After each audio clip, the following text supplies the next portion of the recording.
یعنی یہ حالت نہیں کرنی ہے کہ ہر چیز اٹھا کر دے دی کہ اب تم خود مانگنے والے بن گئے ہو، نہیں، ایکسٹرا ہے، تھوڑا ہے، لیکن وہ بھی اللہ کے راستے میں نکالو، اللہ کے راستے میں کچھ نہ کچھ ضرور نکالو، اللہ سبحانہ تعالیٰ تمہیں ریٹرن کرے گا اچھے طریقے سے، بڑھا چڑھا کر دے گا۔ اور اس کا آپ لوگوں نے خود بھی دیکھا ہوگا، کئی لوگ ہوتے ہیں نا زکوٰۃ کا مال نکالتے ہیں اور پھر آپ دیکھتے ہیں کہ اگلے سال اس سے زیادہ زکوٰۃ دینی پڑتی ہے، کیوں؟ مال بڑھ چکا ہوتا ہے، پھر اگلے سال زیادہ زکوٰۃ دے رہے ہوتے ہیں، مال بڑھ چکا ہوتا ہے۔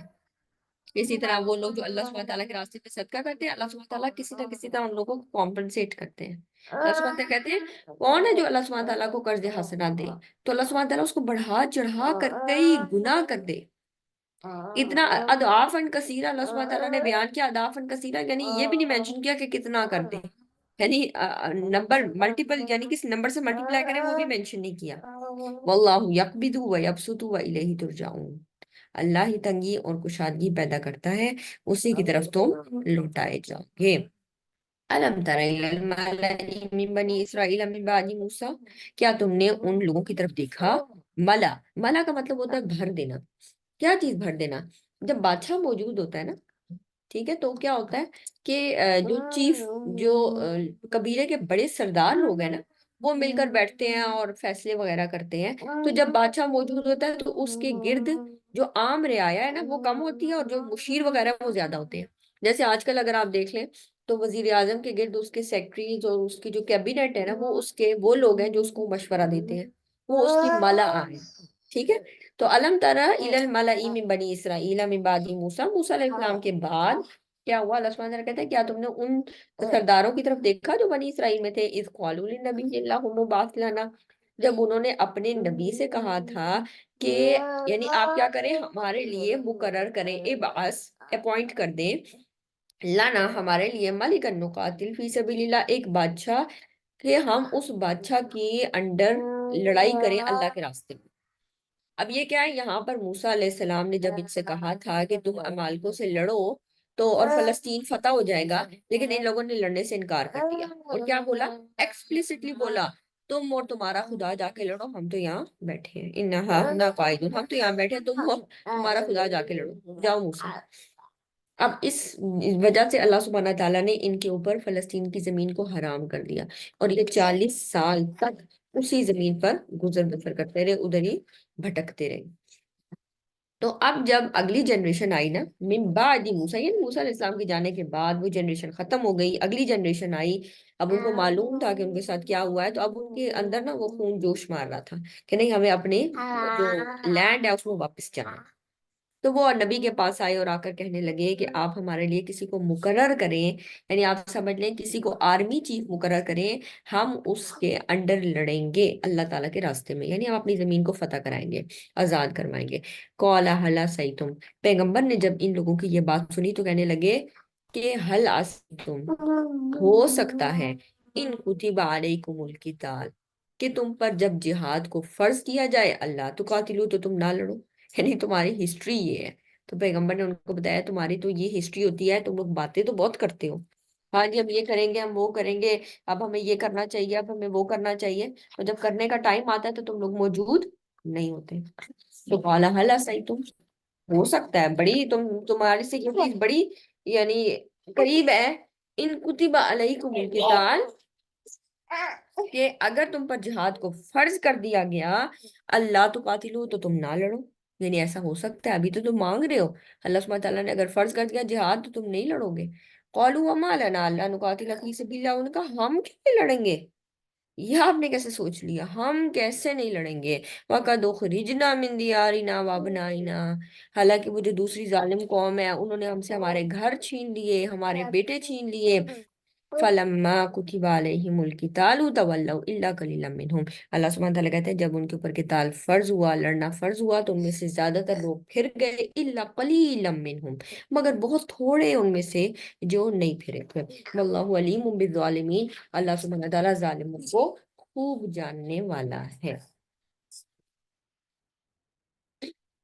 وَقَالَ لَهُمْ نَبِيُّهُمْ، اب انہوں نے ان کے لیے ان کے نبی نے کہا